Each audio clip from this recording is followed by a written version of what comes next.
ನಾನು ನಮ್ಮಮ್ಮನ ಡೈರಿನ ಅರ್ಧಾಕ್ಬಿಟ್ಟೆ ಯಾಕೆ ಅಂತ ಹೇಳ್ತೀನಿ ಬನ್ನಿ ಫ್ರೆಂಡ್ಸ್. ಹಾಯ್ ಹೆಲೋ ಎಲ್ರಿಗೂ ನಮಸ್ಕಾರ.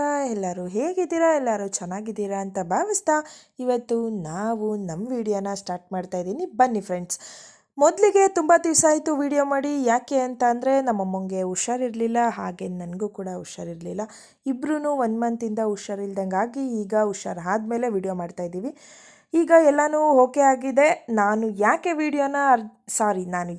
ಡೈರಿನ ಅರ್ಧಾಕ್ತೆ ಅಂತಂದರೆ, ನಮ್ಮಮ್ಮ ಈ ಡೈರಿನಲ್ಲಿ ಅವರ ದಿನನಿತ್ಯದ ದಿನಚರಿ ಹಾಗೂ ಅವರ ಅಡುಗೆಗೆ ಏನು ಬೇಕು ಏನು ಬೇಡ, ಹಾಗೆ ಅವ್ರು ಎಷ್ಟು ಖರ್ಚು ವೆಚ್ಚ ಎಲ್ಲನೂ ಇದರಲ್ಲೇ ಬರೀತಾಯಿದ್ರು.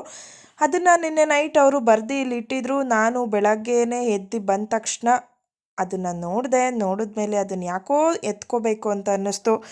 ಎತ್ಕೊಂಡ್ಮೇಲೆ ಕೈ ಸುಮ್ಮನೆ ಇರಲಿಲ್ಲ. ಹಾಗೆ ಅದನ್ನು ಚಿತ್ರಾನ್ನ ಹಾಗೆ ಮೊಸರನ್ನ ಎರಡೂ ಮಾಡಿದೆ. ಒಂದು ಪೇಜ್ ಕೂಡ ನೀಟಾಗಿ ಇಲ್ದಂಗೆ ಅರ್ಧಾಕಿದ್ದೀನಿ. ನನಗೆ ಹೆಂಗೆ ಬೇಕೋ ಹಂಗೆ ಅರ್ಧಾಕಿದ್ದೀನಿ. ಅದಕ್ಕೆ ನಮ್ಮಮ್ಮ ತುಂಬಾ ಕೋಪ ಮಾಡ್ಕೊಂಡಿದ್ರು. ಪಾಪ ಅವ್ರು ನೋಡಿಲ್ಲ, ಅವ್ರು ಅಡುಗೆ ಮನೆಯಲ್ಲಿದ್ದರು, ನಾನಿಲ್ಲ ಹಾಲಲ್ಲಿ ಕೂತ್ಕೊಂಡು ತುಂಬ ಅರ್ದ್ಬಿಟ್ಟೆ.